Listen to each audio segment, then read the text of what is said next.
Hello, everyone. We're here in what may be the last class or the next to the last class of Conversations with Yogananda. No promises, but we're really close to the end. So we'll start with a prayer, and then Keshav will do a couple of chants for us, a few minutes of meditation, and then we'll start.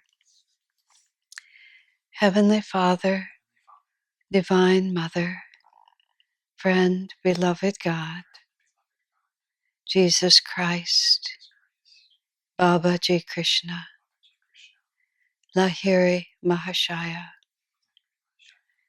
Swami Sri Yukteswar, Beloved Master, Paramhansa Yogananda, Saints of all religions, humbly we bow to all. Help us to feel your presence, to know that you are always with us. Help us to hear your guidance, that we may know how to behave. Fill our hearts with your infinite love, that we may rejoice in our sure knowledge that we will come home to thee. Om. Peace. Amen.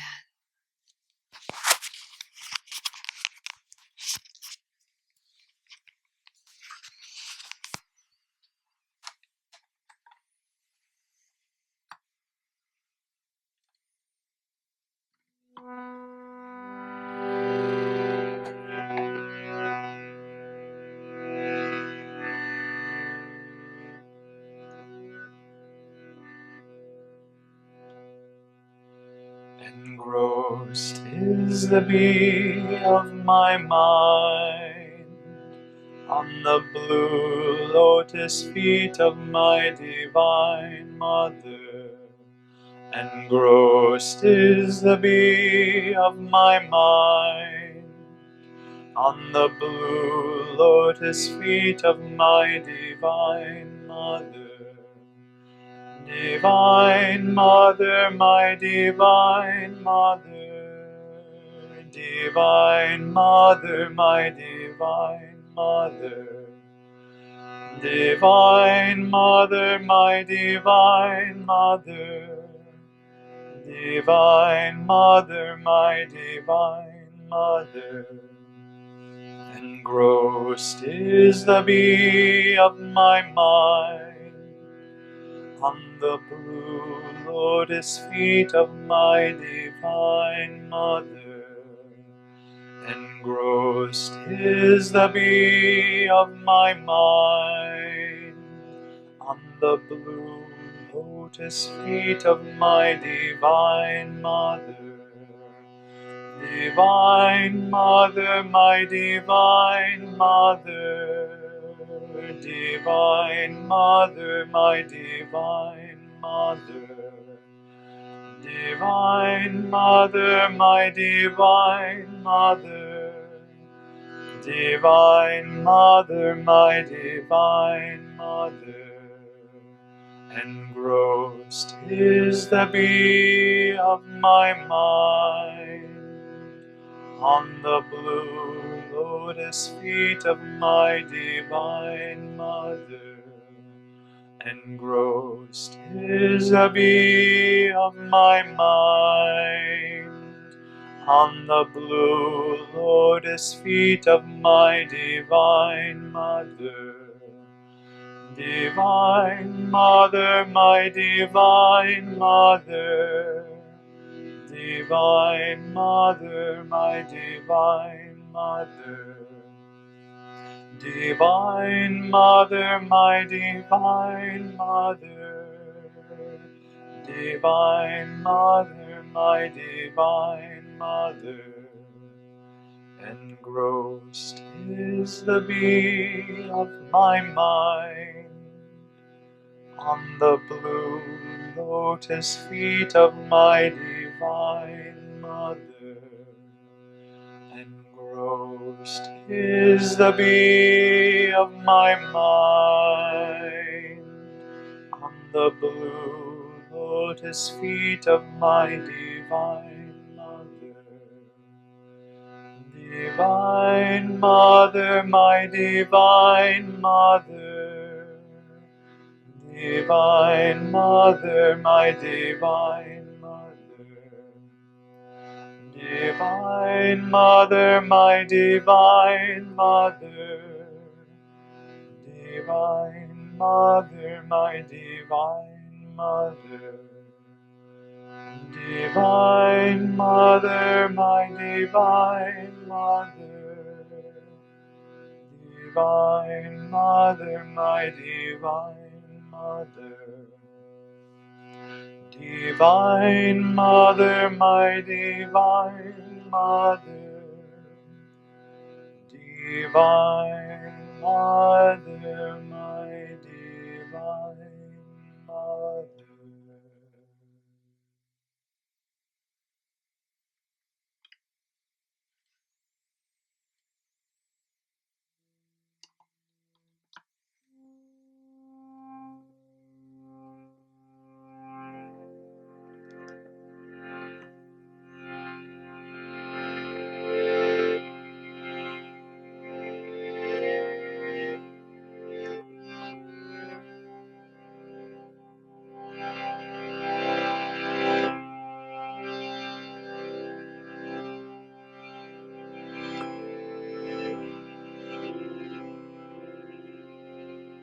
Fill my body, fill my spirit, fill me with the sound of Om. Fill my body, fill my spirit, fill me with the sound of Om. Fill my body, fill my spirit, fill me with the sound of Om. Fill my body, fill my spirit, fill me with the sound of Om. Fill my body, fill my spirit, fill me with the sound of Om.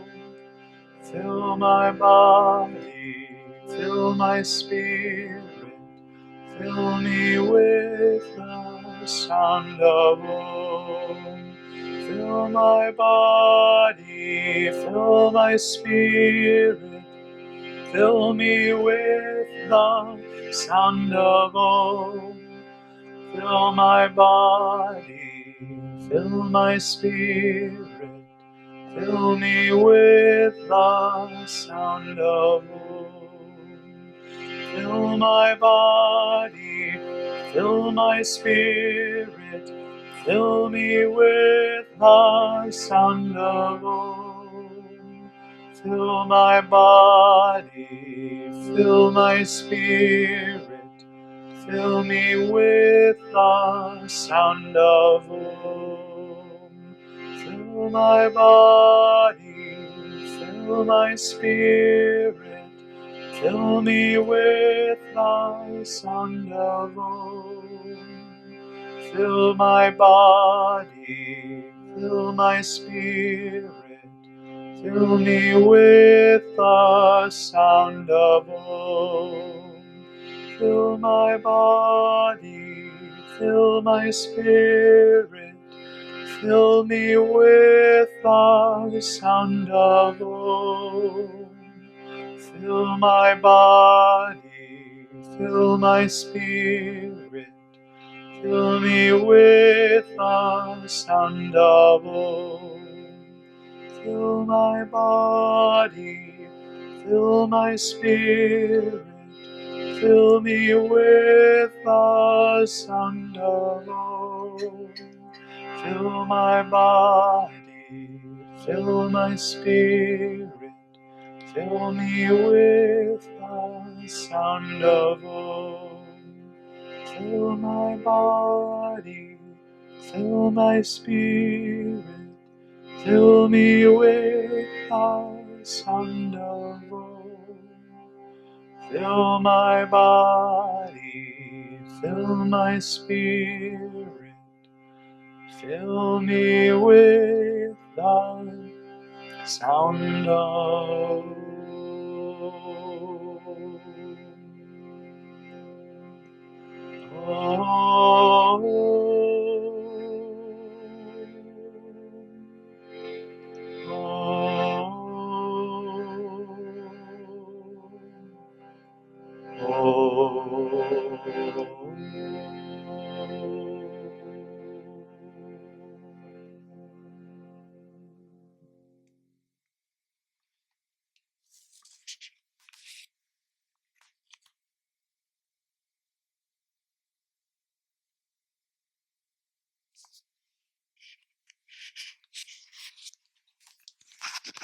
Meditate for a few minutes.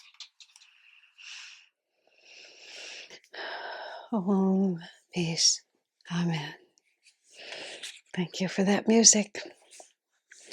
All right, dear friends, we're on number 459, and there are actually like 462 or something like that. I just actually see 461 plus a coda, so there's 462, and we're on 459. Amazing. Time is so remarkable. I know when we started this book, I remember saying, eventually we'll be at the end, and here we are. 132 classes, 132 class we're on now. Wow, that's a lot. Whenever I travel, which I have a lot, not recently, of course, but I have, partly just because it's always nice to just be detached. But whenever I walk out of the house, go out the back door to the car, Swamiji would always bless his house when he would leave. He would sort of say goodbye to his house and leave a blessing in the house, I think would be the only way I could say it. You know, a house becomes a living entity because it encircles your energy all the time. So he would always sort of leave a blessing on the house when he walked away. I never actually exactly asked him what he was doing, but he would stop and say a goodbye. So I always do the same. I stop and say a goodbye to the house, goodbye to the life I'm living, realizing I'm going off for something else. I don't just mean this when I go to the grocery store, but when I travel to another country or go away for a lecture tour or something like that. But whenever I'm walking out, taking my luggage out, taking everything to the car, I always think about walking back in. Because it's just sort of like everything has this endless cycle. And this is this big plan. I'm going off to India for 2 months, or going off to the Northwest for a week, or whatever it might be. It will come back around again. And there you'll be, and you'll still be there. Just that mm, inescapability of awareness, Satchidananda, ever existing, ever conscious. That's the middle part of it. Immortal, but ever aware of its own reality, and then bliss. And what we're working with that awareness is to become aware of the fact that what we think we are is not what we are. It's just all these words. These words somehow are becoming like, I've been hearing these same words for many decades, but all of a sudden I'm beginning to notice what they are. I don't know if it's just because I'm older. This is actually, I've expressed to you sometimes when I've talked. Um, it, for some reason, it feels less anxious to me now, but it actually still is a slight concern to me. I have never been one who is expected to not have to incarnate. I mean, it seems beyond me to feel that I can resolve all my remaining karma in this lifetime. I often say I'll be delighted to be surprised. I don't mind being surprised, but I find it actually creates, rather than being an inspiration to me, it creates unnecessary tension because it's a false deadline.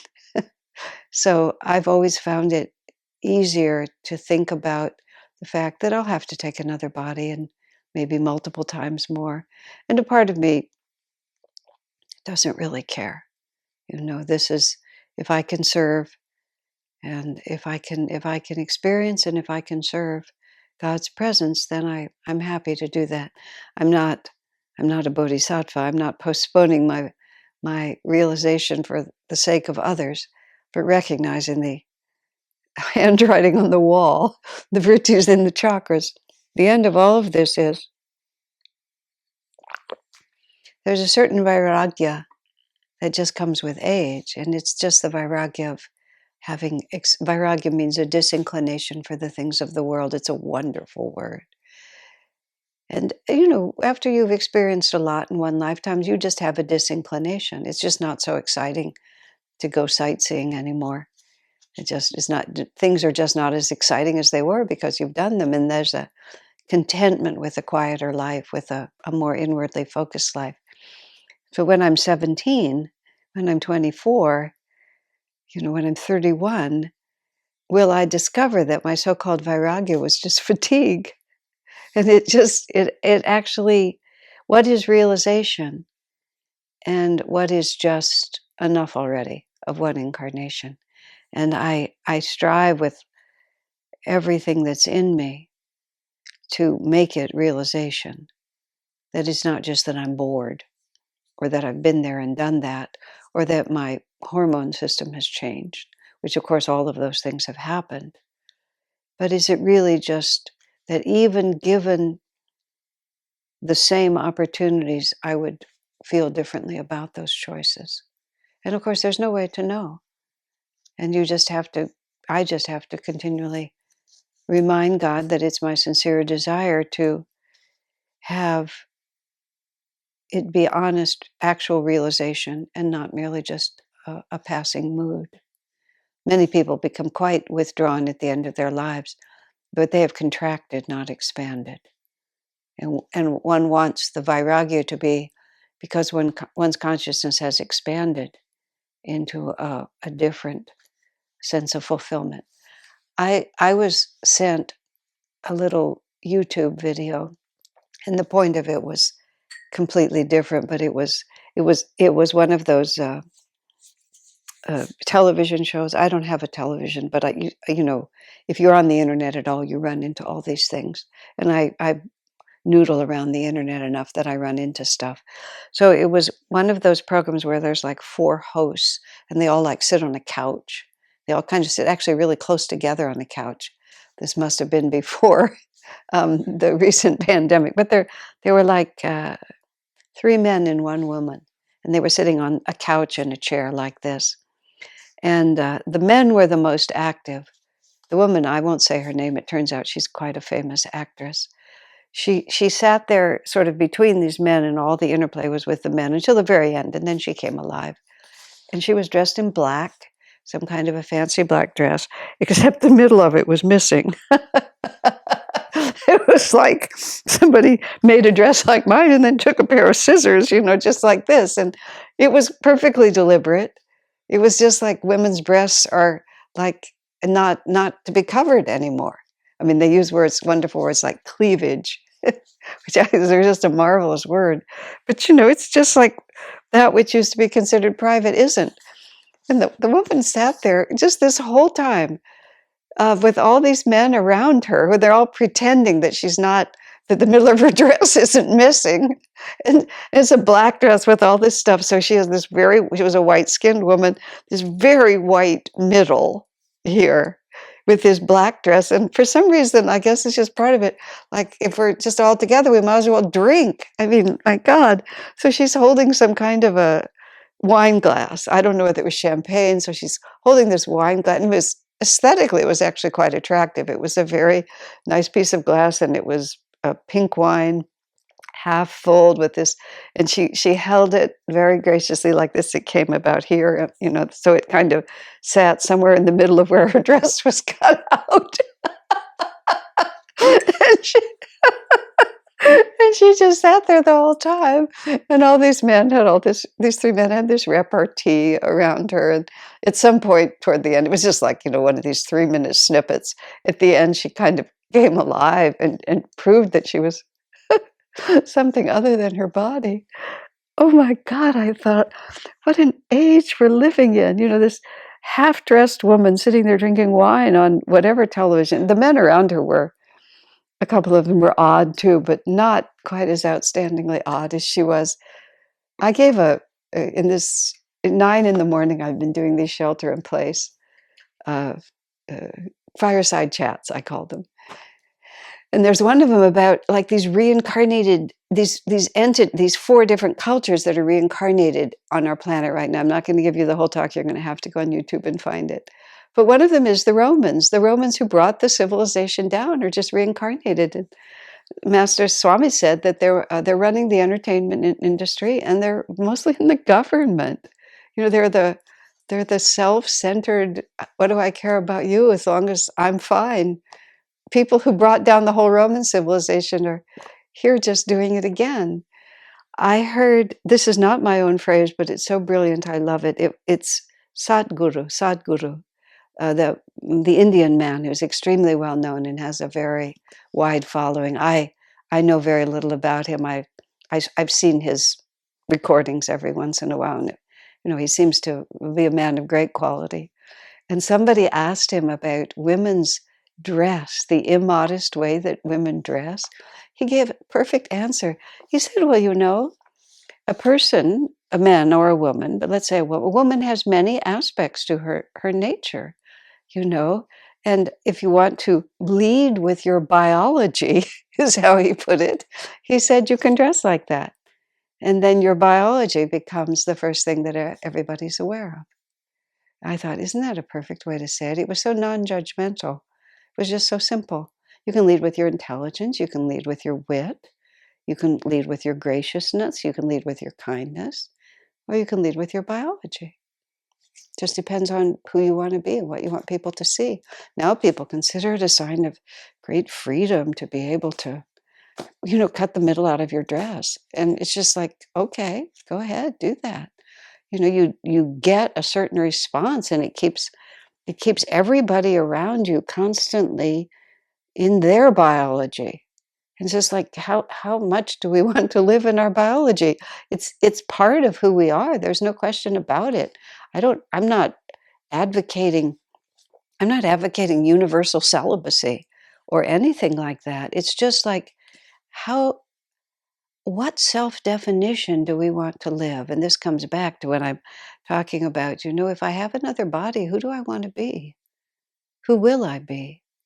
You know, I pray to God that I'm a disciple on this path. I'd love to be born into it. I'd like to have one of those births that are hard to come by, where you're born into a family of yogis. It's chapter 642 of the Gita. You know, if you strive for God and don't quite achieve God realization, you may be born to a family of yogis. Such births are hard to come by because yogis don't tend to have as many children. Not all yogis marry, and those who marry don't have children often. I'd like to have one of those births. I'd like to just be born into Master's family and not have to spend even the 18 or the 22 years I did to find it.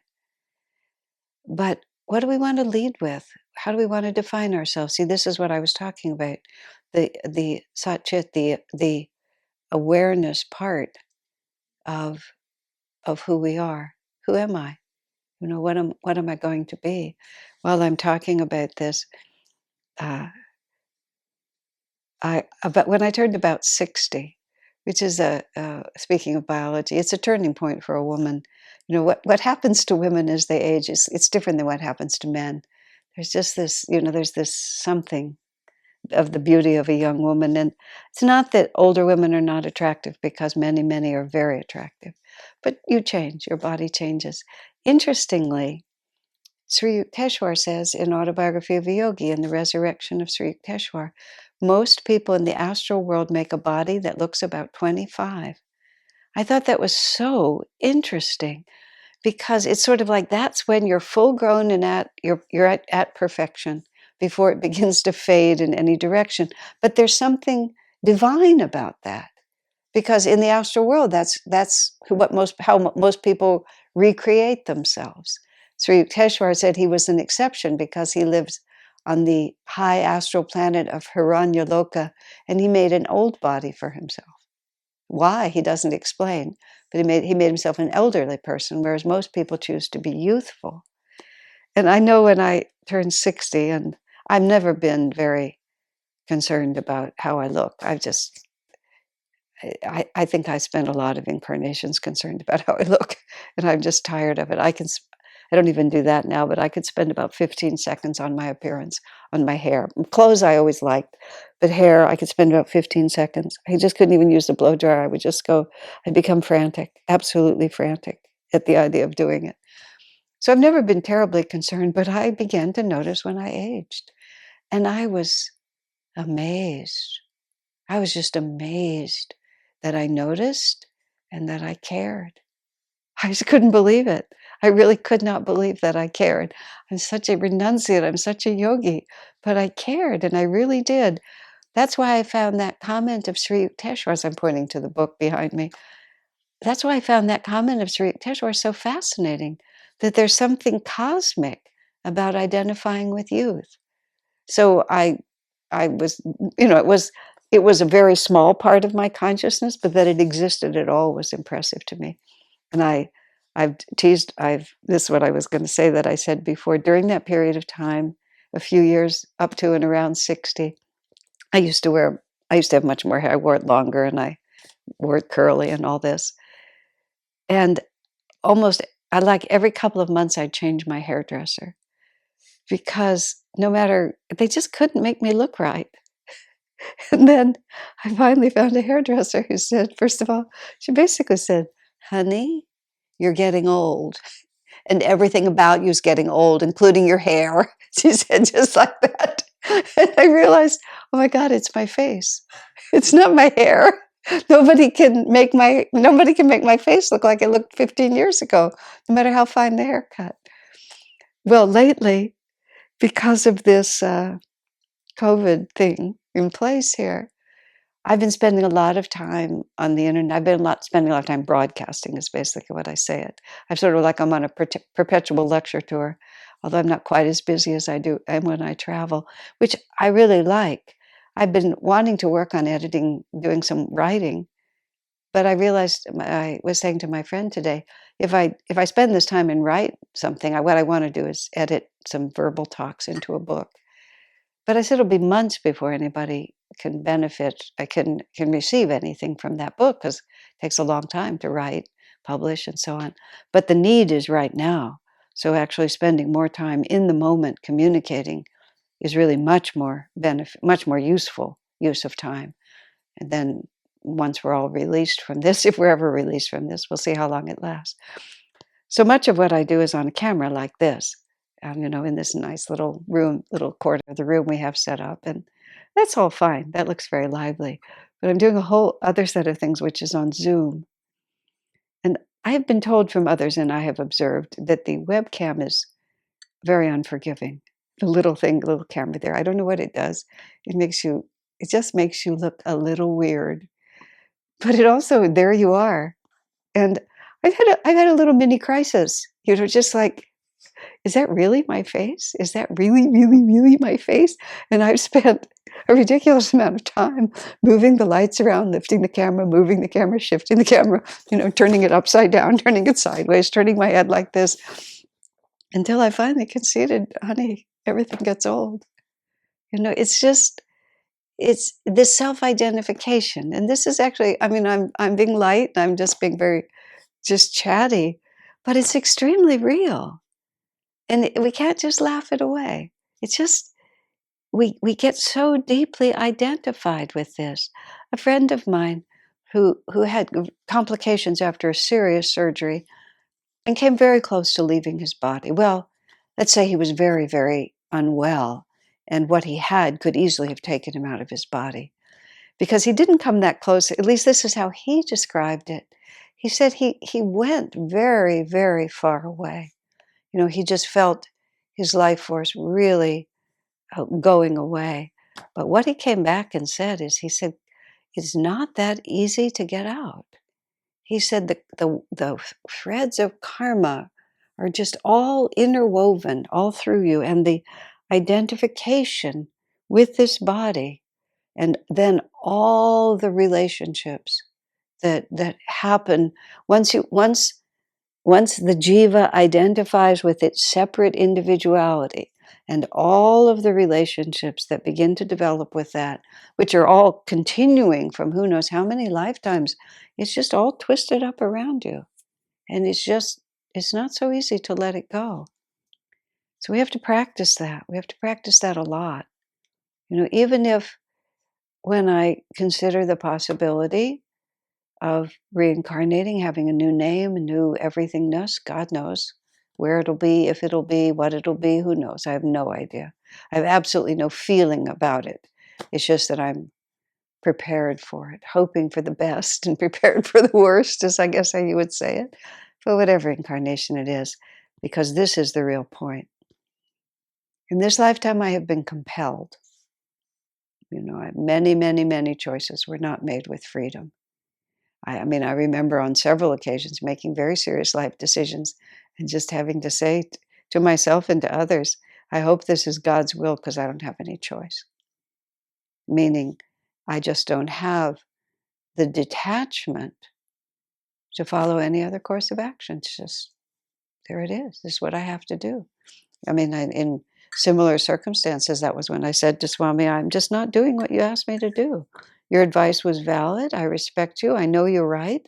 Can't do it.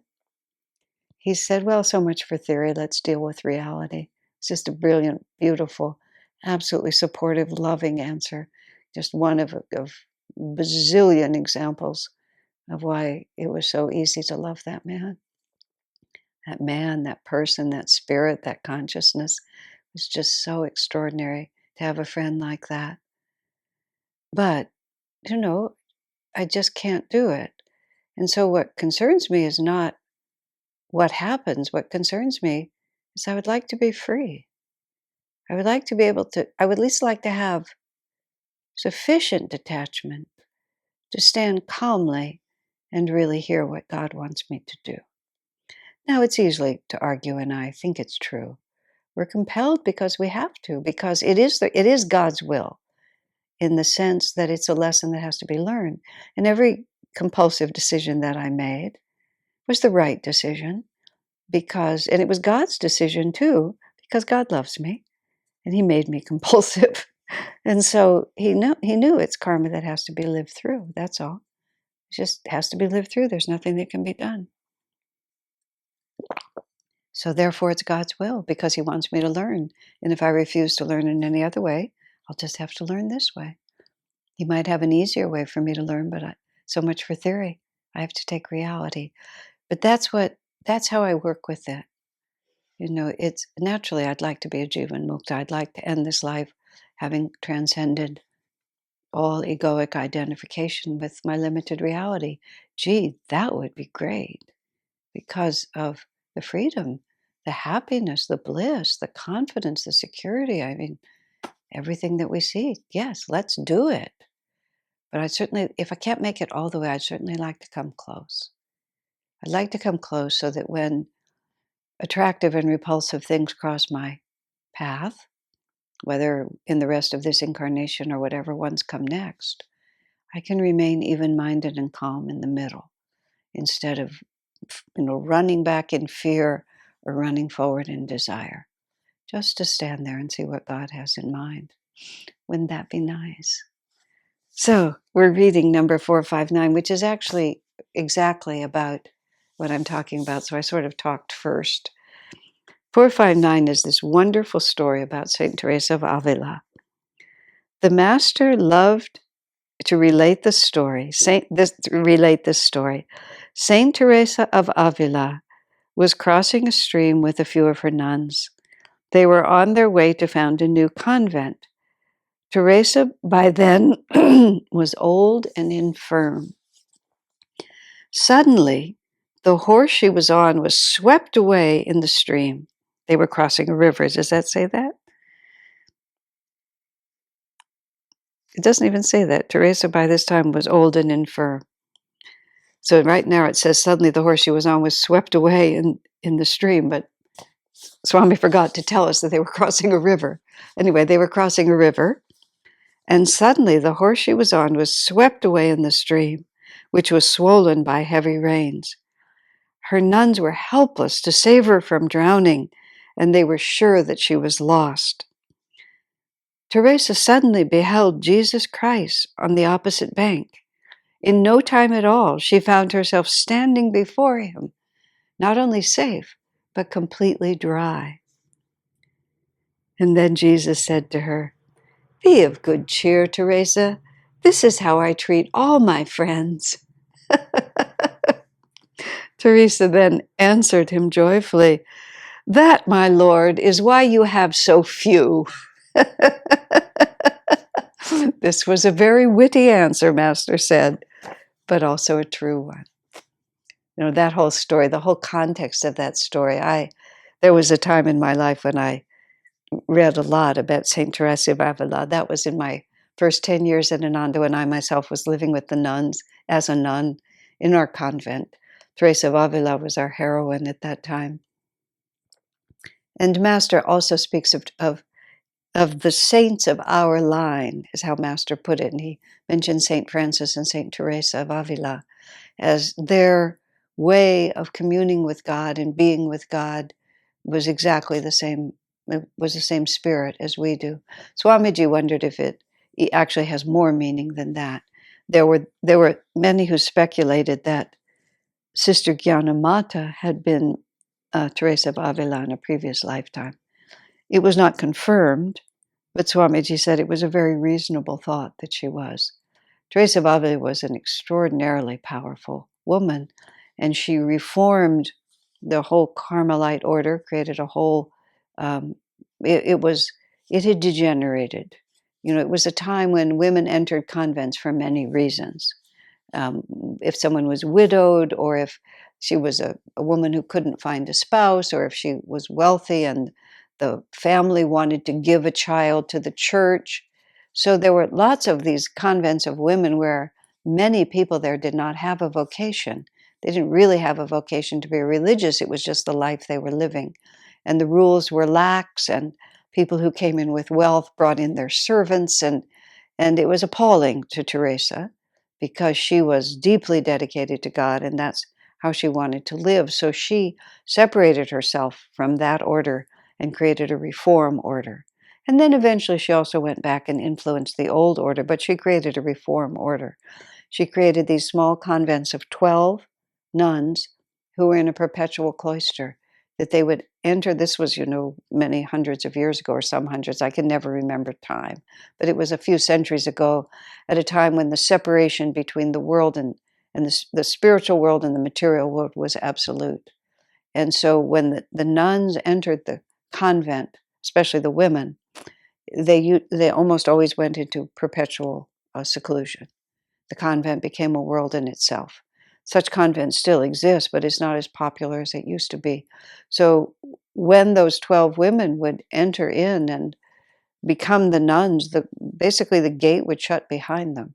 Now there would be a parlor, and the nuns would sit behind a grill and they would visit with people. So it wasn't that they had no contact, but they remained in a state of perpetual cloister. There would be servant nuns who would have more lay sisters who would have more contact with the world. But Mother Teresa of Avila said when she would just be in her practical advice, great care must be given as to who those 12 nuns are, because you'll put them together and they'll spend decades of their life together. So she was also say, great care must be exercised in who you accept to become one of those sisters, because you cannot inflict an entirely unsuitable woman. Women, of course, everyone, it happens that people break their vows, but it was very, very serious in the Catholic Church to break that kind of vow because of the belief that you would be damned to hell. So, or that terrible, because of the rigidity of the dogma, where if you broke the rules, you would experience after life great punishment. And it kept people in line. It was a great system for keeping people in line. Sometimes when the community I live in just rolls out of control, I think we need a good dose of the threat of hell to just keep people going. Gives the priest a little more power than we have here. Of course, I'm only joking, but it did keep people in line. But Teresa and these nuns lived on the charity of the people around them. So sometimes a town was very happy to have the nuns come in, but often they weren't. Other religious orders would be jealous because they would take too many of the alms. There was all kinds of things. So Teresa would often sort of have to sneak her nuns in and establish the convent when no one was looking. And she traveled. She suffered from tremendous ill health. She worked out a lot of karma through her body, but then she would start these new foundations. That's what they would call it. And somebody would, sometimes a wealthy woman wanted to enter. For example, a woman who had been widowed, or in some other way had become disenchanted from the world, maybe without tragedy or by tragedy, who might have personal wealth, and then she would invite Teresa to come and found a convent, and she would become one of the founding sisters. And when these calls would come, Teresa would feel that when she felt that it was a real call from God, she would simply have to do it. This particular story is told at the end of Teresa's life when she was really not strong. But when she felt called by Jesus, she would go out and found another convent. And that was what she was en route to do. It says here that the horse she was riding, but the story that it was told to me was that the women traveled in enclosed carriages because the nuns didn't want to be seen by the world. So it was sort of a carriage that tipped over. So it was chaos in the river, and they really thought that Teresa would be lost. But she was working for Jesus, and he just picked her up like that. I'm going to reach over here, but I don't think I have it. I wrote a book called Loved and Protected, which is stories of answered prayers, of miracles. I highly recommend that book. The fact that I wrote it is incidental because it's not really my thoughts. I just took stories. I talked to many people, most of them associated with Ananda, about experiences they'd had of the presence of God in their lives. And I have to tell you, there's quite a few stories in there, not quite like Jesus appearing and them having such a witty response, but situations where they were in one situation and death was imminent, and without any time passing, they were somewhere else. And there's just no other word for it but miracle. One man who was an emergency worker on this stretch, he was a first responder. He was an EMT, emergency medical technician, right? What's the word? Paramedic. That's the word I was looking for. So on this particular stretch of road, a snowy stretch of road, they'd come to, because there'd been a car crash, and they'd come to help, because people were seriously hurt. And it was a very dangerous piece of road, and it had snowed, and the road was icy. And part of what he was doing is he was trying to put out flares, and he was trying to stop the traffic. But before he could establish the traffic stopping, somebody else came around the corner too fast, was skidding on the exact piece of ice, and his friends were watching, and he was right here, just right here, and here's the car, just like this. And the man said himself, and then he wasn't there. He was standing over here. And there was fresh snow on the ground. So you could see where he'd been. No, you couldn't see where he'd been standing because the car tracks went right through it and slid through it like that. But there were no tracks. There were no tracks from where he'd been standing to where he was. And his friends came. There was an ambulance, and they were treating someone inside the ambulance. And then when they saw that he was about to be killed, they came rushing out of the ambulance, and they were just watching him. Then the car careened, and then he wasn't. I mean, they just were searching everywhere. They didn't know whether he'd been crushed, and he's just standing there, absolutely unhurt, nothing. Because God is always with us. We just don't know it. He doesn't always save us. But when he does, he does. So the book, Loved and Protected, and there's an audio book you can get on my website, Asha Joy. You can order it from Amazon. Now is a very good time to read that book. The stories are very simple to read, but I love that book. I've read it from cover to cover multiple times. And each time it ends, I get so sad because it's so thrilling. Loved and Protected. It's what we should know. I wrote that book at Swami's request. He was going to write it himself, and that wasn't very sensible, so he gave it to me to write, because he just thought it would really, he thought it's what people need to know, that we are loved and protected by God no matter what we think. So here we have Saint Teresa. And then this is the last part before I'll go on to the next. She was just like Jesus was her friend. He wasn't like any distant character. He was her best friend. So when he makes a joke, she makes a joke back to him.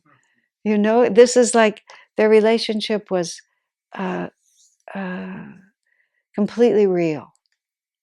It wasn't just, that there's a lot of Mother Mary, Jesus's mother, has been appearing all over the world in different places for many years. And I read the woman who wrote Left to Tell, which was about the genocide in Rwanda. Immaculée Ilibagiza is her name. I hope I pronounce it correctly. An absolute thrilling book. She was the only member of her family, except a brother who was out of the country. All of her family was killed in Rwanda, and she was left to tell. She was hidden by a Protestant minister in a bathroom with 6 or 7 other women for like 3 months. And at the end of it, she came out. And the way she survived and the way she thrived through that whole experience, the way she survived and thrived through that whole experience was that she prayed the whole time. But what I found out when I read more about her life, and I saw a YouTube video of her speaking, and I was so magnetized, was how deeply religious, how deeply devoted she was to Jesus and to Mary before that happened, which is what gave her the power to be able to commune so deeply with him during that period of time.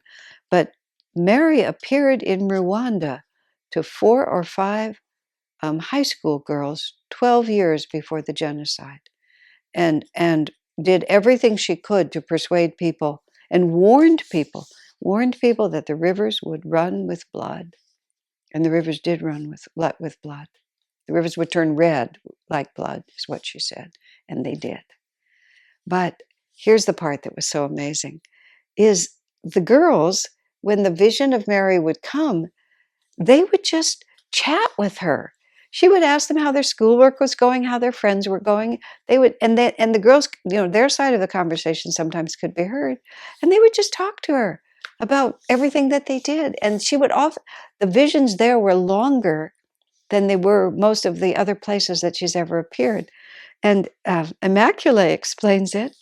She said, in Rwanda, family is very dear, and if you go to visit your mother, you have to stay at least several hours. So that's how she said it. And the girls would just chat. They would just talk to her, and they'd talk about the most ordinary things, because it was real. It was mother-child. And Jesus to Teresa, they were friends. When Teresa, in her convent, Jesus used to come to her in her cell, just like he would come to St. Francis. Master said when Master visited Assisi, Italy, where Francis lived, he said just walking everywhere, he said he could feel Jesus walking with Francis wherever he was. Jesus just was alive for Francis, the same way that Jesus resurrected for his disciples. So Jesus would come and visit Teresa in her cell. And so sometimes she'd be in the parlor, and she would say, I'm sorry, I have a guest in my cell, I have to go. And she wouldn't say it was Jesus, but it was. She would feel him calling her. So she would leave whatever it was that she was doing and go. I don't know what kind of a parlor, whether they even had one when Teresa made her own convent.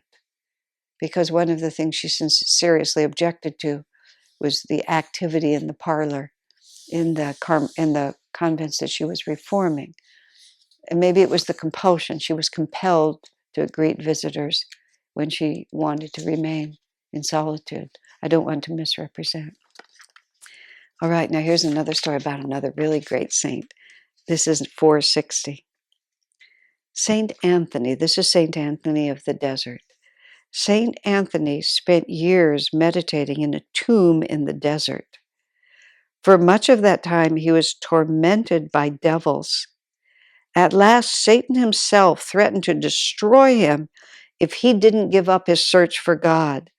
The walls of the tomb began to crack, and threatened to fall in upon Anthony, crushing him.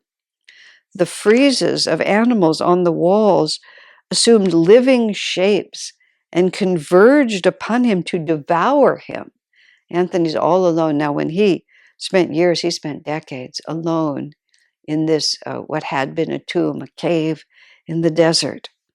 So now the carvings on the walls have come alive, and these monsters are going to eat him up, and Satan is yelling that the tomb is going to fall on his head. Anthony gazed up once more and called to Christ. All at once, a great light appeared, and Jesus himself stood there, looking down. The tomb resumed its former appearance.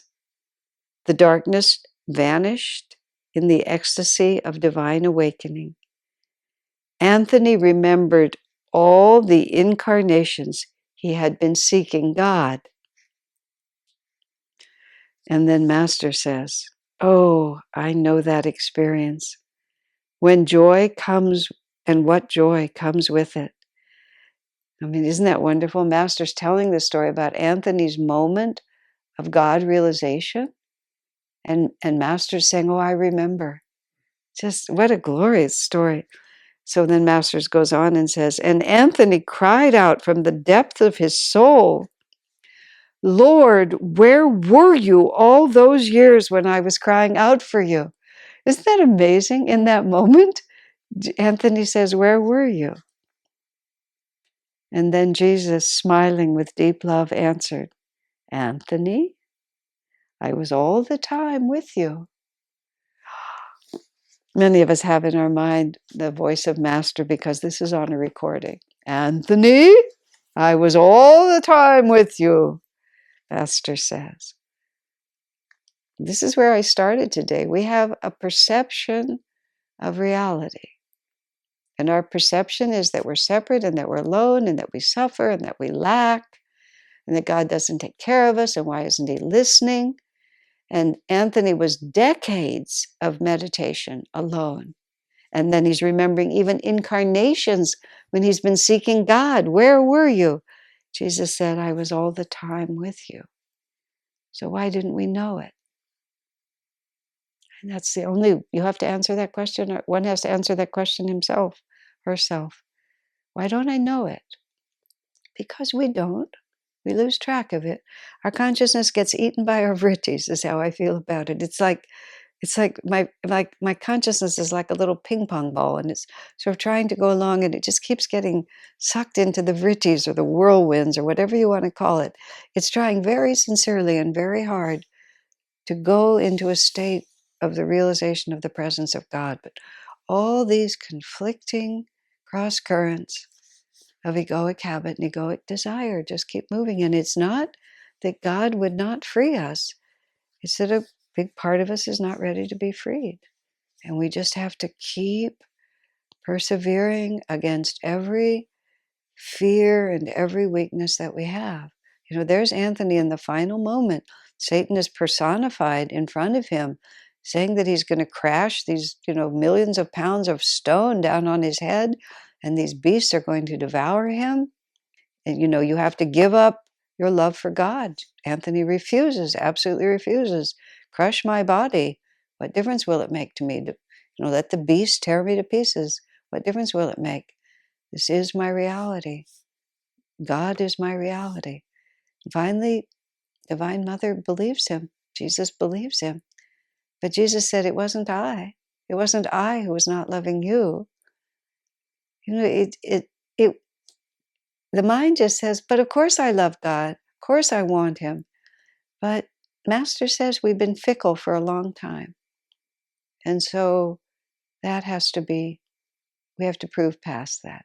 Ramakrishna jokes, a man comes to him and, "My wife has left me, my children are grown, my business has crashed, I want to renounce the world." Ramakrishna says, "It's not you who are renouncing the world, it is the world that has renounced you." And that's not the same. It's not like when we can't have what we want, "I'll show you and I'll just go become a renunciate." No, it has to be right there in front of us. We have to have it. We have to have it all in front of us and still recognize that there's something higher. You see, that's when I start thinking about if I have a young body again and all the excitement and, romance and potential and the thrill of all that energy and youth and beauty. And it's all right there in front of me. Well, I still remember. Do I only remember now because there's been a lot of things that have happened over 72 years? Or will I know then? Now, I have confidence that I will know because I was not much interested in much when I was born. There was very little in this world, even then, that interested me. In fact, that was, I've talked about it in other contexts, but that was my great dilemma. I just didn't know what I was going to do in this world because all the potentials that were there, because I was school smart. And if you're school smart, people think you can do a lot. So I was school smart. But I could see, I still feel it because I remember how vividly I felt it. I'm standing there, I'm 12, I'm 13, I'm 14, when it's sort of like you're beginning to come into your life.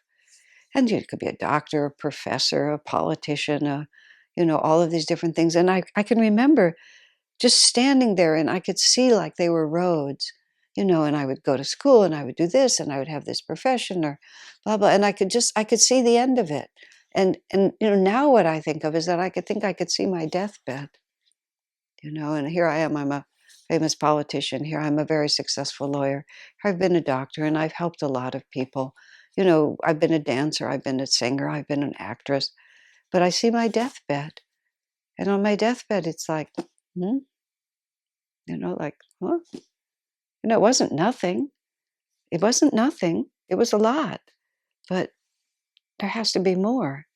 And I just didn't know what I was going to do because until I was 18, which was not very old, but until I was 18, I didn't know about God realization. When I found out about God realization, it was like, oh, yeah, that's it. This is it. I didn't know how I was going to get there, but at least I had a goal. I had a goal that was worth following. And then I met Swami, and there was Ananda. And Ananda it was a life. What just thrilled me about Swami is it wasn't only a teaching, it wasn't only a goal, it was a life. There was a place, there was a community, there were people, there was a mission. And I just wanted so much to give myself to something I could believe in. When I first drove up to Ananda Village, it was August, summer, opened the car door. I was wearing these I always wear these handmade sort of biblical sandals. It just sort of was part of the picture. I just had them made by, I don't know why, you just get into these things. I had them made by the shoemaker, some memory of, because I was always rebellious. I didn't want to just go by fashion. So I had these biblical sandals. And I remember I put that sandal with my bare foot down in the red dust of Ananda Village, August red dust, dry as a bone, went up in a cloud over my foot and over my Bible shoe. And the thought came to me, this place is true and will not disappoint you. It's just like, and it wasn't like this is my home, although that was the corollary to what was spoken to me, because I wasn't looking for home, I was looking for truth. This place is true and it will not disappoint you. It never did, never has. And I don't believe it ever will, because it's master, it's Swamiji, it's spiritual truth. So it's all right in front of you, but this is what you want. No matter what it looks like, this is what you want. So there's Anthony. Okay, we're going to finish the book tonight. 461. Once the master told us, when I was in my guru's ashram, I mentioned another spiritual organization, comparing it to our own. This is Master Yogananda talking to Sri Yukteswar. This is not Swami. This is Yogananda talking to Sri Yukteswar. When I was in my guru's ashram, I mentioned another spiritual organization, comparing it to our own. Sri Yukteswar replies, why do you make comparisons? This is the way the Lord wants to play through you and me. Let us follow faithfully the path to which he has drawn us. Then Master says, How it thrilled me to think that God was playing through me in a particular way. Isn't that sweet? There's a coda here. There's a tiny little one more page. So that's not quite the last page of the book. But isn't that touching, the way that Master himself celebrates the grace of God flowing through him? You know, one of the reasons that Swami wrote this book, and he wrote, The Essence of Self-Realization and The Path, which are the three books he wrote really about Master. Oh, he wrote a biography of Master too, is because there is a tremendous inclination in an effort to give due reverence to these great spiritual beings, that we lose connection with what they were really like. And I do feel, because I lived so closely with Swamiji for so many years, and everything he said about Master was true about himself. And the way Swami would talk about Master was just so present, and he was so at ease, and he was able to just live his humanity as comfortably as he lived his divinity. And it's extremely important that we understand that. Otherwise, we become quite confused inside our own brains as to what it really means to be a spiritual person. Because it's definitely true that we have to resist many of our inclinations. In one of Swami's affirmations, it says something like that, like we resist our inclinations, because there's this river, this current of habit and material desire and biology and fears and insecurities that is always trying to sweep us off the center of our love for God. I mean, this is what I was again saying earlier. Whatever happens to me in this life or in future incarnations, I'll live whatever life God wants me to live, but I want to live it from the center.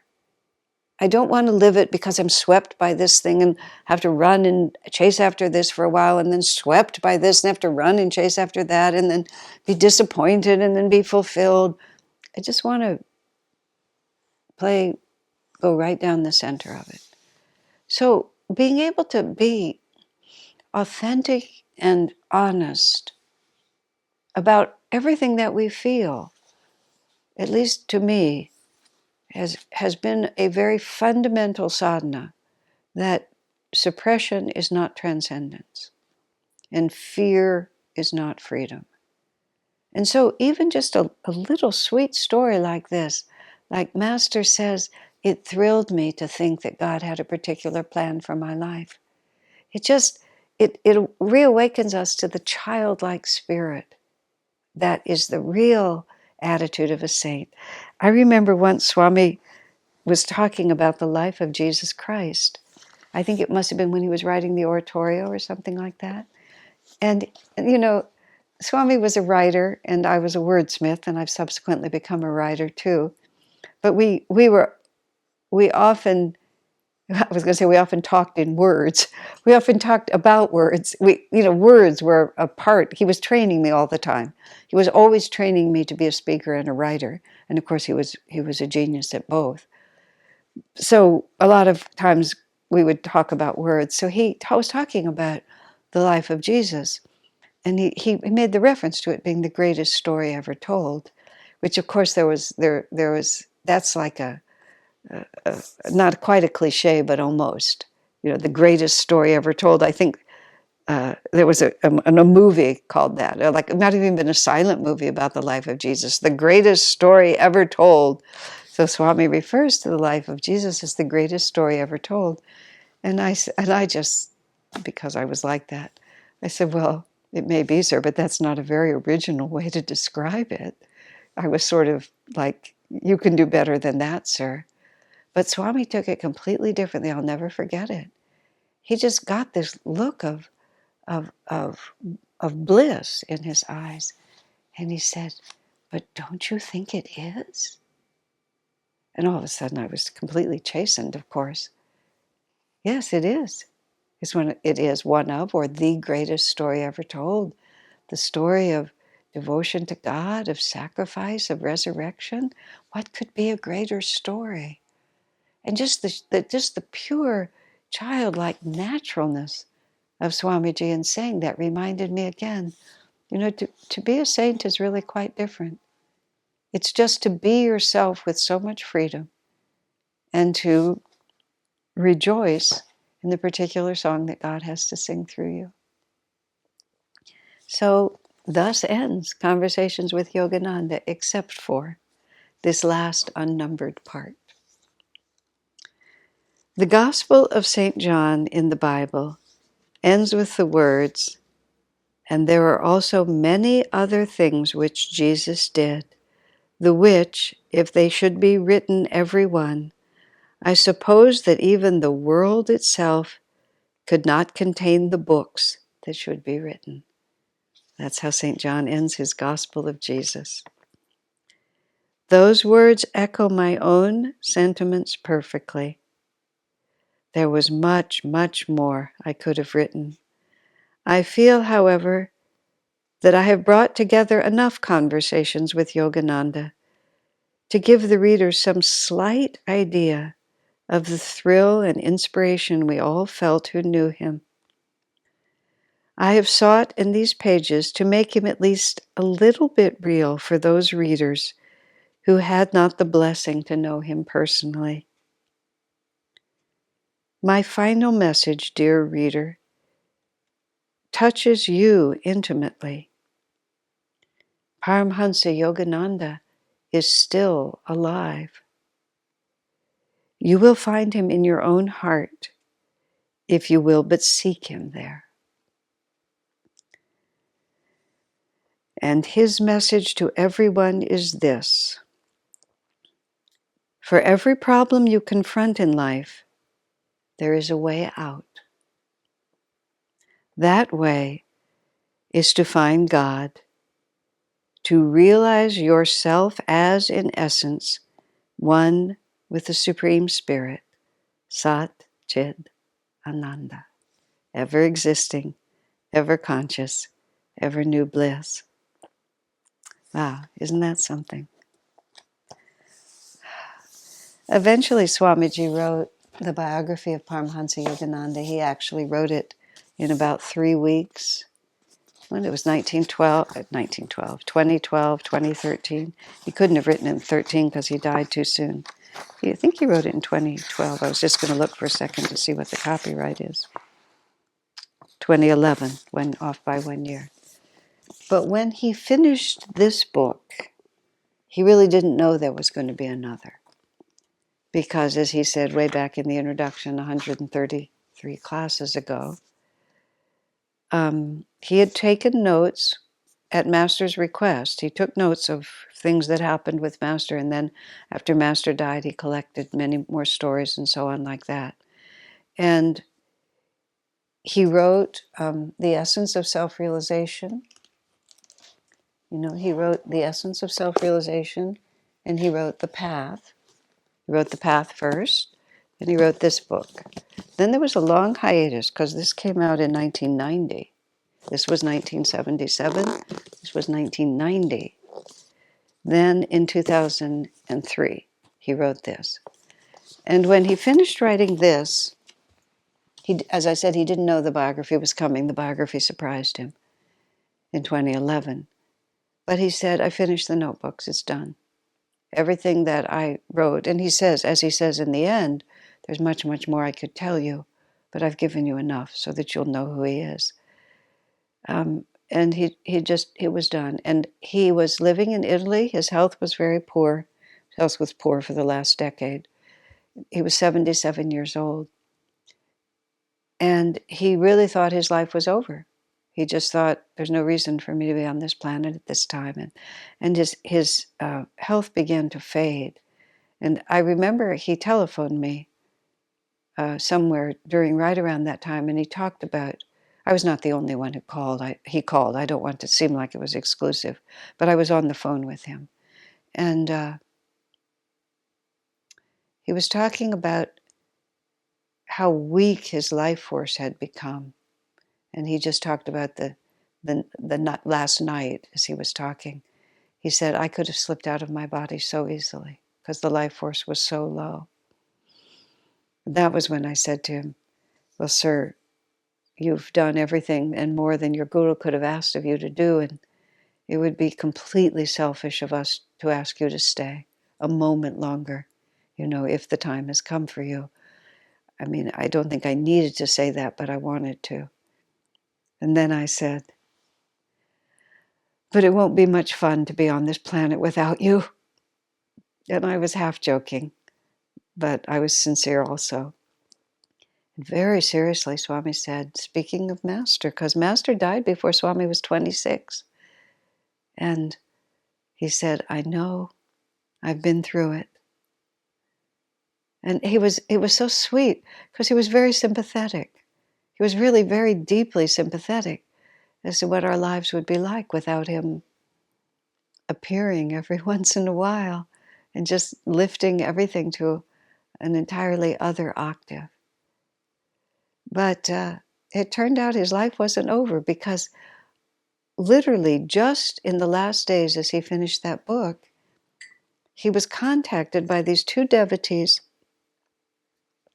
who were devotees of Master, who were Americans but had gone to serve Master through through YSS, through the SRF branch in India, and had decided that that wasn't really for them, and they had contacted Swami.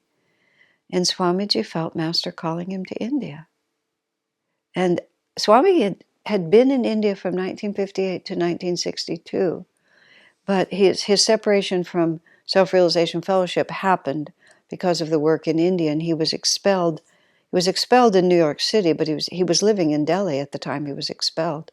So his separation from SRF resulted in his complete separation from Master's work in India. And every year that I knew Swami, and I knew him from 1971, he would always talk about whether this was the year he was going to go back and start a work again in India. And it was just always there. But he had more or less decided that it wasn't going to happen. He finishes this book, these people contact him. He feels Master calling him to India. He's 77 years old. His health is very poor. He said, when I was a young man, the climate almost killed me. He said, at this age, he said, I really don't even know how I'll survive. But Master was calling him. So he went. He called about 6 of us from America. 2, 4, 6, yeah, it would be 6 of us from America. Because he said, this is too important a decision, and I don't want to make it alone. So Jyotish and Devi and others, we went over there, and let's see, we arrive in Rome, we get on the train from Rome to Assisi. By the time we get the train off the train in Assisi, Swami's standing on the platform with Narya and Kirtani and Anand and Shivani. Arjuna, her husband, was in India as it happened. And we walk right over to a pizza parlor, to a restaurant, we order pizza. And even though Swami's asking us whether we think he should go to India, it's quite clear the decision is made. And basically what he said to us is, was his way. He was sincerely and genuinely asking, but what he was asking was whether or not we would contradict his intuition, whether we would present something to him that he hadn't already thought of. So he felt Master's call, so he wasn't like turning the decision over to us, but he was opening it to us so that if Master had something else to say to him, Swami could hear it.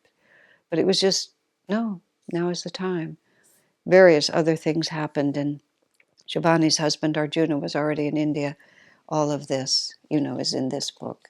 This is really it's a wonderful part of this book in 2003, in this book. Shivani's husband was in India, and then 2 of the other men who come from America, Vidur and David, went over to India to find a place for Swami to live because he was going to go. And they found this house, and in fact, we did rent 10 by 8 in Gurgaon. 10 by 8 was the address, so we always called it 10 by 8. And Arjuna called from India to tell Shivani that they'd found this house. And it really looked like the right house. I was sitting next to Swami. I think we were in a restaurant again. We were in town, we were in a restaurant.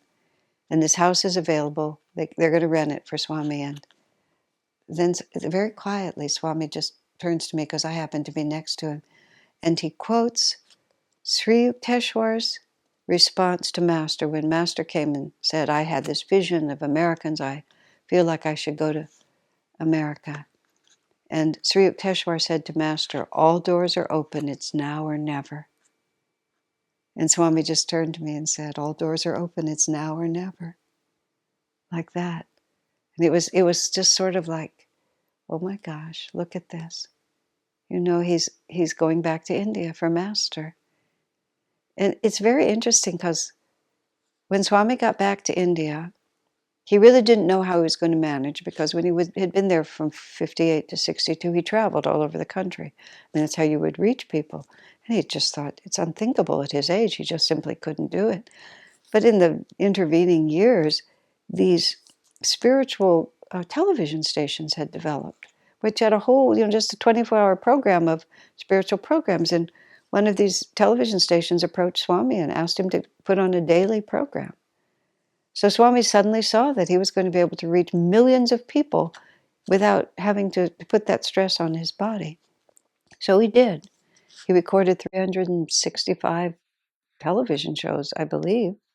I think I'm correct in saying that, but he recorded hundreds of them. And they aired for years, for a long time. They don't anymore, but they did for a long time. As a consequence, you see, Master was born in India, but he left in 1920. And he never went back to India except for 1 year. So he just really wasn't part of the Indian scene. And he was remarkably unknown in India. You'd go places where all the great modern saints had photographs, so there was no picture of Yogananda. Even books written about modern Indian saints, Yogananda wasn't included. But after Swami went back, and after he did the television shows, we were talking, an Indian man came to America to visit, and he was a very prominent, well-placed man.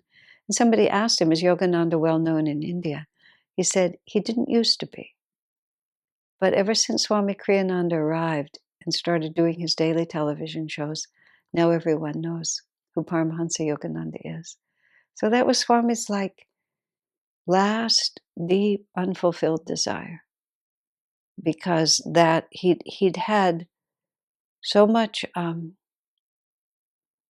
commitment. Because when Master was living, in the 3.5 years that Swami lived with him, Master told Swami that he wanted him to go to India, that Master was going to go to India and he was going to take Swami with him, and he wanted Swamiji to essentially travel around in front of Master and teach and tell people about Master, and then Yogananda would follow and they would work together to bring these teachings to India.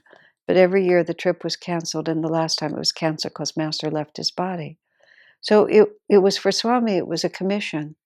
And so that's why SRF sent him to India in 1958, because Master had intended for him to go.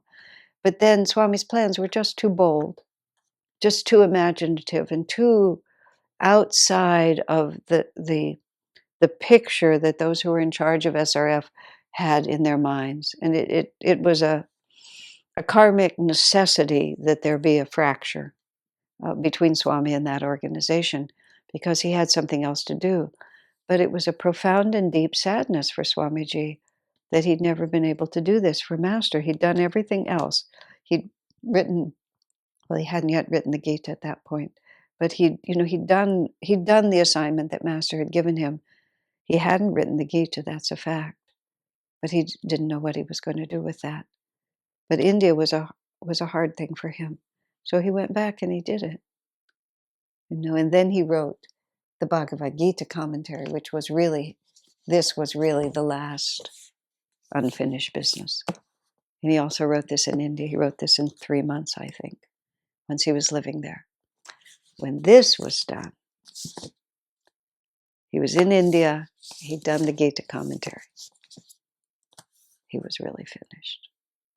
He lived for another 5 years or so to help really ground the work in India and do a few other things. but he was finished. Even though if everything that there was to be written could be written, it would fill all the books in the world, because Master was literally infinite, and Swamiji was too. And it could have gone on and on. But the important thing we have to realize is what Swami said. Paramhansa Yogananda is alive. Swami Kriyananda knew Master for 3.5 years. He wasn't 26 when Master died. I never heard Swami even talk about until like 2005, except for that one well, it was much later, you see. Swami never behaved as if Master were not absolutely present. He never, there was never even a shadow of lament that Master wasn't still in his body. So when someone asked him, Shivani asked him about 2004, what was it like for you when Master died? And at first Swami wouldn't answer. He just went very silent, and he said, and I'd never asked that question. I never heard anybody ask that question. And he was very silent. And then he said to her, just sort of very pointedly, that's a very personal question. Shivani is very impersonal, so he knew that wouldn't hurt her feelings to say that. It's a very personal question. Shivani just sat quietly, and so did Swami. And then he said, it was heartbreaking, he said. I thought, in all the years I've known Swami, I never even suspected, because Master is alive, and Swami always felt him in his heart. But it wasn't much fun to be on the planet after Master left. That was exactly how Swami put it, and I know exactly what he means. Swami is alive. Swami Kriyananda is alive. I feel him in my life every day. He's still here. But it was more fun when he was here, because he was so radiant with the Spirit, and he would just carry it everywhere he was. And it was a feast of joy. That's what Swami was saying about Master. It was a feast of joy. But don't think for a minute that in any way that means he's not living in your heart. And what is Swami's magnificent, this is Yogananda's message to us.